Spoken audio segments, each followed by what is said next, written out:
আসসালামু আলাইকুম। Hi, I am Rasel. I am study laboratory medicine. আজকে একটি গুরুত্বপূর্ণ টপিকস নিয়ে আলোচনা করব। ইনফার্টিলিটি, বন্ধ্যাত্ব, সন্তান না হওয়া, এর সমস্যা এবং এর প্রতিকার সম্পর্কে আলোচনা করব। বিশ্বজুড়ে লক্ষ লক্ষ মানুষ প্রতি বছর প্রজনন সমস্যা, ফ্যাটিলিটি নিয়ে বিশেষজ্ঞদের পরামর্শ নেন। প্রজনন অক্ষমতা, ইনফার্টিলিটি বিশ্বজুড়ে একটি চ্যালেঞ্জ। এর মোকাবেলা করতে হবে ধীর স্থির মনোভাব নিয়ে। আপনাকে হতে হবে ধৈর্যশীল, হতে হবে সহযোগী মনোভাবপূর্ণ এবং সর্বোপরি প্রজনন অক্ষমতা, ইনফার্টিলিটি বিষয়ক জ্ঞান ভিত্তি আপনার সমস্যা সমাধানে গুরুত্বপূর্ণ ভূমিকা রাখতে পারে। এই ভিডিও হতে পারে তার একটি উৎকৃষ্ট উদাহরণ। প্রজনন সমস্যার ব্যাপারে আপনি হতভম্ব ও বিভ্রান্তিকর অবস্থার মুখোমুখি হলেও আপনাকে ইতিবাচক মনোভাব নিয়েই এগোতে হবে। অনেক ক্ষেত্রেই চিকিৎসক সমস্যার মূল খুঁজে সম্ভাব্য সকল কৌশল প্রয়োগ করে আপনার সমস্যার সমাধান করে দিতে পারে। সাধারণ পদক্ষেপ থেকে শুরু করে চিকিৎসা বিজ্ঞানে অনেক আধুনিক পদ্ধতির মাধ্যমে বর্তমানে সন্তান না হওয়ার সমস্যা থেকে মুক্তি পাওয়া সম্ভব হচ্ছে। বন্ধ্যাত্বের প্রকারভেদ রয়েছে, প্রাইমারি, সেকেন্ডারি। বন্ধ্যাত্বের কারণ, অনেক কারণেই বন্ধ্যাত্ব হতে পারে। বর্তমান সমীক্ষায় দেখা গিয়েছে যে অর্ধেকেরও বেশি বন্ধ্যাত্ব ঘটে মহিলাদের বিভিন্ন জটিলতার কারণে। এরপরে রয়েছে পুরুষের শুক্রের সমস্যা এবং কিছু কিছু ক্ষেত্রে অজানা কারণেও বন্ধ্যাত্ব হয়ে থাকে। বর্তমানে সকল দেশেই বন্ধ্যাত্বের হার বেড়েই চলেছে। প্রথম সন্তান 30 বছরের বেশি বয়সে হওয়ার কারণে বন্ধ্যাত্বের সংখ্যা 3 থেকে 5%। কন্ডোম এবং জরায়ুর ভেতরে ব্যবহৃত বিভিন্ন জন্ম নিয়ন্ত্রণ পদ্ধতি ব্যবহারের ফলে যৌনবাহী রোগের ঝুঁকি বেশি থাকে, ফলে সন্তান ধারণের অক্ষমতা বা বন্ধ্যাত্ব হয়ে থাকে। গর্ভধারণে প্রতিবন্ধকতা, গর্ভসঞ্চার বা গর্ভধারণের যে পদ্ধতি তা আপাতদৃষ্টিতে সরল মনে হলেও তা যে সবসময় ওই সরল পথেই চলবে তা নয়। ব্যক্তির বয়স, জীবনযাত্রার ধরন, লাইফস্টাইল, শারীরিক সমস্যা ইত্যাদি প্রজনন অক্ষমতা, ইনফার্টিলিটির কারণ হতে পারে। আনপ্রোটেক্টেড সেক্সুয়াল ইন্টারকোর্স, অরক্ষিত যৌন সঙ্গমে কেউ 1 বছরের মধ্যেও গর্ভবতী না হতে পারলে তাকে প্রজনন অক্ষমতা বলে বিবেচিত করা যেতে পারে। প্রজনন অক্ষমতার জন্য স্বামী বা স্ত্রী যে কোনো একজন অথবা উভয়ে দায়ী হতে পারে। কখনো কখনো কোনো কারণ নাও পাওয়া যেতে পারে। আপনি সন্তান উৎপাদনে সক্ষম কিনা তা নিম্নোক্ত এই আলোচনার মাধ্যমে জানতে পারবেন। চিকিৎসকের সহায়তার পাশাপাশি আপনি বা আপনার স্ত্রী সন্তান না হওয়ার সম্ভাব্য কারণ বা সম্ভাব্য চিকিৎসার কৌশল নিয়ে ভাবতে পারেন। সন্তান না হওয়ার জন্য নিজেকে অপরাধী ভাববেন না বা একে অপরকে দোষারোপ করবেন না। এই চ্যালেঞ্জ গ্রহণ করে একে অপরের প্রতি সহযোগিতার হাত বাড়িয়ে দিন। 5টা বিষয় লক্ষ্য করবেন। প্রথম, যথেষ্ট সুস্থ শুক্র বা স্পাম আছে কি। মহিলার ডিম্বকে নিষিক্ত করতে ফার্টিলাইজেশন করার জন্য একজন পুরুষকে অবশ্যই যথেষ্ট সক্রিয় এবং পরিণত ম্যাচিউর শুক্র উৎপাদনে সক্ষম হতে হবে। দ্বিতীয়, ডিম্ব নিঃসৃত হয়েছে কি। ডিম্ব ও শুক্রের মিলনের জন্য ডিম্বাশয় থেকে একজন মহিলার ডিম্ব নিয়মিত নিঃসৃত হওয়া আবশ্যক। তৃতীয়, শুক্র বা স্পাম ডিম্বর সাথে মিলিত হতে পারছে কি। শুক্র ও ডিম্বের মিলনের জন্য উভয়কেই পুরুষ বা মহিলার প্রজননতন্ত্রে বাধাহীনভাবে চলাফেরার সুযোগ থাকতে হবে। এদের চলার পথে যেন কোনো প্রতিবন্ধকতা না থাকে। চতুর্থ, ভ্রূণ কি প্রতিস্থাপিত হতে পারছে। একটি ভ্রূণকে, এমব্রিওকে অবশ্যই জরায়ুর দেয়ালে প্রতিস্থাপিত হতে সক্ষম হতে হবে। পঞ্চম, বয়স কি প্রজননকে ব্যাহত করছে। 35 বছর বয়সে মহিলাদের ডিমের সংখ্যা ও মান যথেষ্ট কমে যায়। 40 বছর বয়সে এই সমস্যা আরও বেড়ে যায়। এ কারণে একজন মহিলার বয়স যদি 35 বছরের বেশি হয় তাহলে তার কেন সন্তান হচ্ছে না তা মূল্যায়নে কখনো বিলম্বিত করা উচিত নয়। একজন পুরুষ সারা জীবন শুক্র বা স্পাম উৎপাদন করতে পারে, সুতরাং প্রজনন সমস্যায় পুরুষের বয়স কোনো বিষয় নয়।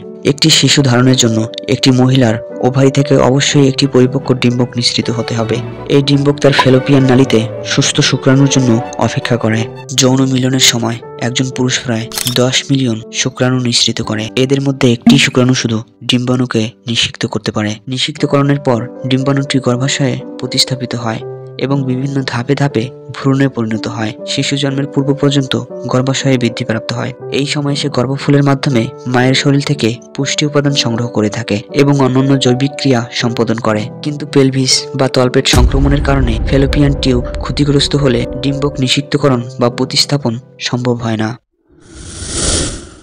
গর্ভসঞ্চারের সম্ভাবনা বৃদ্ধির জন্য প্রাথমিক পদক্ষেপ সমূহ। আপনার বয়স, স্বাস্থ্য এবং কতদিন ধরে গর্ভসঞ্চারের চেষ্টা করছেন তার উপর নির্ভর করে চিকিৎসক আপনাদের গর্ভসঞ্চারের সম্ভাবনা বৃদ্ধির জন্য প্রথম কিছু সাধারণ পদক্ষেপ গ্রহণের পরামর্শ দেবেন, যা বেশ ফলপ্রসূ হতে পারে। একজন মহিলার উর্বর সময়, ফার্টিল টাইম শনাক্তকরণের বহুবিধ পদ্ধতি রয়েছে। চলুন তাহলে এ বিষয়ে একটু আলোচনা করি। কিছু কিছু ক্ষেত্রে জীবনযাত্রার ধরন, লাইফস্টাইল পরিবর্তন অথবা স্বাস্থ্য বিষয়ক অভ্যাস বদলালে প্রজনন সম্ভাবনা বৃদ্ধি পায়। নির্ধারিত সময় হতে পারে মূল চাবিকাঠি। ডিম্বক্ষরণ, ওভুলেশন হচ্ছে এরকম কোনো মহিলার দ্বারাই কেবল গর্ভধারণ করা সম্ভব। ডিম্বক্ষরণের ঠিক আগে বা ডিম্বক্ষরণকালীন যৌন সঙ্গম গর্ভসঞ্চারের সর্বোত্তম সুযোগ সৃষ্টি করে।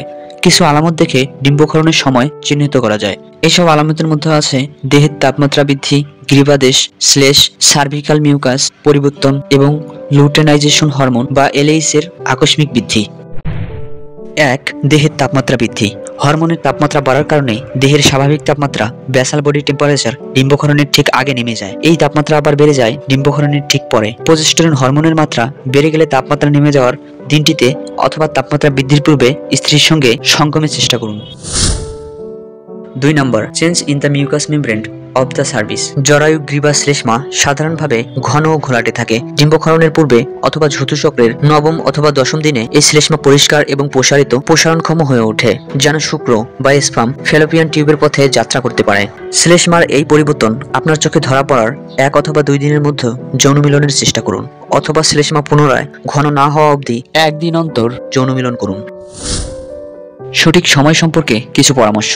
তাপমাত্রা সম্পর্কে সবচাইতে সঠিক তথ্য পাওয়া যায় ডিজিটাল থার্মোমিটার ব্যবহার করে। এছাড়াও ডিম্বক্ষরণ সম্পর্কে পূর্বাভাস প্রদানকারী যন্ত্রও কিনতে পাওয়া যায় বাজারে। আপনি যদি দেহের তাপমাত্রা মনিটর করতে চান তাহলে সবসময় সকালে ঘুম থেকে উঠে কোনো কাজ শুরু না করার আগেই দেহের তাপমাত্রা মেপে নেবেন। আপনি যদি অসুস্থ থাকেন এবং রাতে অস্থির সময় কাটিয়ে থাকেন তবে তাপমাত্রা হেরফের হতে পারে।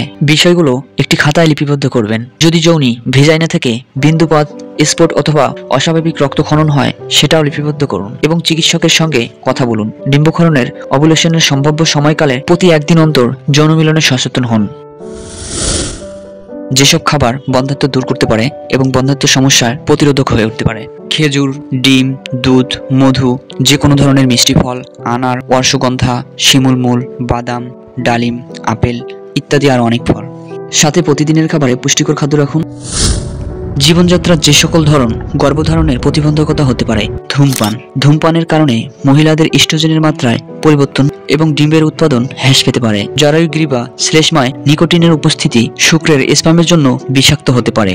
অন্যদিকে ধূমপানের কারণে পুরুষদের শুক্রের সংখ্যা কমে যায়, শুক্রের চলাচল ব্যাহত হয় এবং অস্বাভাবিক আকৃতির শুক্র বা স্পার্ম তৈরি হয়। মদ এবং মাদক। অতিরিক্ত মদ্যপানের ফলে শুক্রের সংখ্যা কমে যায় এবং অস্বাভাবিক শুক্র উৎপাদিত হয়। বিশেষজ্ঞরা মনে করেন পুরুষদের জন্য মদ এবং মাদক সন্তান জন্মদানে এবং স্পার্ম উৎপাদনে মারাত্মকভাবে ক্ষতি করে। অন্ডকোষের তাপমাত্রা। Testicular head. পুরুষদের অন্ডকোষ টেস্টিস সারা দেহের তাপমাত্রার তুলনায় কয়েক ডিগ্রি শীতল। অন্ডকোষ যখন খুব বেশি গরম থাকে শুক্রের উৎপাদন তখন হ্রাস পায়। বেশি তাপমাত্রা, প্যান্টি পরিধান ইত্যাদি অন্ডকোষের তাপমাত্রা বৃদ্ধি করতে পারে এবং প্রজনন ক্ষমতা কমিয়ে দেয়। ওজনের সমস্যা। যে সকল মহিলার বেশি ওজন, ওভারওয়েট অথবা কম ওজনের তারাই প্রায় গর্ভধারণের সমস্যায় পড়েন। খুব বেশি অথবা খুব কম চর্বি, বডি ফ্যাট হরমোন মাত্রাকে প্রভাবিত করে এবং ডিম্বক্ষরণের সমস্যা সৃষ্টি করে। কঠোর ব্যায়াম। ঘন ঘন কঠোর ব্যায়াম মহিলাদের হরমোন উৎপাদন কমিয়ে দিতে পারে, যেমন প্রতিদিন লম্বা পথে দৌড়ানো। পুরুষদের ক্ষেত্রেও একই সমস্যা হতে পারে। মহিলাদের ক্ষেত্রে এ ধরনের কঠোর ব্যায়াম অনিয়মিত মাসিক অথবা রজবদ্ধতার কারণ হতে পারে। এর ফলে প্রজনন সমস্যা দেখা দিতে পারে। অন্যান্য কারণ। সন্তান ধারণের সমস্যা সৃষ্টি করছে এমন আরো কিছু কারণ নিয়ে চিকিৎসক আপনার সঙ্গে আলোচনা করতে পারে। কিছু তৈলাক্তক পদার্থ, লুব্রিক্যান্ট অয়েল শুক্র জখম বা ধ্বংস করে ফেলতে পারে। কিছু ঔষধ সেবনের ফলে হ্রাস পেতে পারে শুক্রের সংখ্যা। অনেক মহিলার ক্ষেত্রে উদ্বেগ বা অবসাদজনিত কারণে ডিম্বক্ষরণ বাধাগ্রস্ত হতে পারে। স্বাস্থ্য বিষয়ক পরামর্শ। মনে রাখবেন, আপনারা এককভাবেই কেবল এই সমস্যার শিকার নন। পৃথিবীতে আরো অসংখ্য দম্পতি আছেন যারা স্বাভাবিকভাবে সন্তানের মাতৃত্ব বা পিতৃত্ব অর্জন করতে পারেননি। সুতরাং চিকিৎসকের পরামর্শ নিয়ে অন্য কোনো পদ্ধতিতে সন্তানের মা হতে চেষ্টা করুন। স্বামী স্ত্রী উভয়ে মিলেই যে সিদ্ধান্তই নিন না কেন তা আপনাদের পারিবারিক জীবনকে আনন্দময় করে তুলবে। Thanks for watching. আজকে এই পর্যন্তই। আবার কথা হবে অন্য কোনো ভিডিওতে। আমি খুব ছোট একজন ভিডিও ক্রিয়েটর। আশা করি আপনারা সকলেই সাপোর্ট দিবেন, ভিডিওগুলো শেয়ার করবেন, আমাকে অনুপ্রেরণা দিয়ে আরও এমন ভিডিও তৈরি করতে সাহায্য করবেন।